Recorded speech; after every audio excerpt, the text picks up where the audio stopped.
The Rock. In the heart of England's rolling countryside, nestled among emerald fields and whispering woods, lay a small village named Fernhill. It was a place where time seemed to move with gentle ease, where neighbours greeted one another by name and children played freely in the meadows.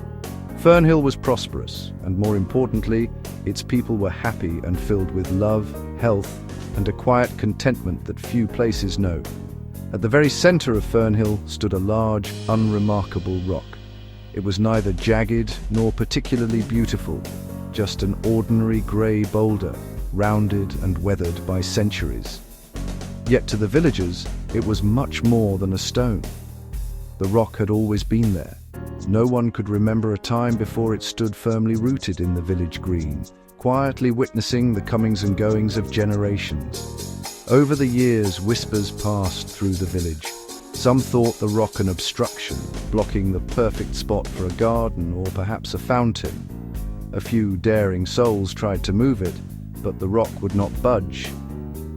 The mayor, a robust man named Thomas with a booming laugh and a fiercely protective heart for his village, once gathered 40 horses and ropes, determined to drag the rock aside.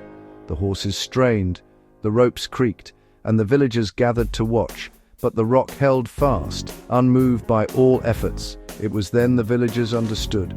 The rock was a part of them, as sure and steady as the sun and the fields around them. They accepted it, and it became a silent guardian of the village. Life in Fernhill was peaceful for many years. Each day, the villagers worked with gentle rhythm and farmers tilled fields, shopkeepers arranged their stalls with care, children skipped to school laughing with joy. The clear streams sang, the birdsong filled the air, and the villagers' smiles were constant companions. One morning, the sky was heavy with dull grey clouds. The villagers went about their routines, though something felt different. Lingering in the air was a strange sense of unease that no one could place. By evening, the unease became difficult to ignore. In the bakery, Mrs. Lane noticed her usual cheerful customers seemed distracted, speaking in soft, uncertain tones. At the village school, laughter seemed forced, kids quieter than usual. On every street corner, the question was the same, but unanswered. Do you feel it? Something's missing. But what? The mayor, as was his habit, began his day with a stroll through the village centre, greeting everyone he met. That morning, instead of his usual routine of touching the rock as he passed, Thomas reached out, and his hand met only air. The rock was gone. For a moment he stood frozen, a ripple of disbelief washing over him. Then came a swell of hope. Perhaps this was a chance to finally change the village for the better. Maybe they could build that garden, a market square, something to bring them all even more joy. The rock is gone. We can now use the space however we want. The villagers gathered excitedly under the fading sun to share ideas. Some spoke passionately of flower beds, others of a playground for children, and some hoped for a space to hold festivals and community meetings. So many ideas filled the room. The air was almost electric. But the mayor, wise in years and in care for his people, sensed hesitation beneath the enthusiasm. Let us take time, he said gently. Each of us should think carefully about what will best serve the village. And so the rock's former place lay empty, quiet and waiting. Days turned into weeks, and weeks into months. Without the rock as their steady center, the space grew wild. Weeds crept up like whispered neglect, twisting among forgotten stones and broken flower pots that had once been set aside in anticipation. The flowers never came. The effect on the village was undeniable. The laughter that once rang like bells became scarce. Smiles turned to frowns and sighs. The rhythmic hum of daily life turned to a slow, dragging fatigue. The elderly grew weaker, burdened by aches and helplessness. Children lost their spark, falling ill more often than ever before. The village feels different, like we've lost something we never knew we needed. Mayor Thomas was troubled like never before. He called another meeting in the old village hall, its windows dimmed by unlit hopes. What is happening to us? Why do we feel so sad and tired? For a moment, silence filled the room. Then a small voice piped up from the back. I think it's because the rock is gone. A ripple of laughter spread across the room. Silly child. some said. How can a rock cause trouble? But Eli's eyes met the mayor's, steady and sincere.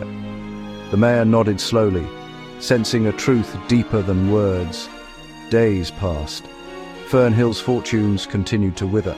The crops failed to grow as they once did, the wells seemed less clear, and the warmth in the villagers' hearts shrank. At last, Mayor Thomas made a bold decision. Someone must find the rock. Eli stepped forward, heart pounding with determination. "I'll find it," he said simply. The villagers exchanged doubtful looks but said nothing. The faith of a small boy held a fragile hope they dared not speak aloud. Eli packed a small bag and set out at dawn. He wandered beyond the familiar fields and woods, past tangled brambles and over babbling brooks.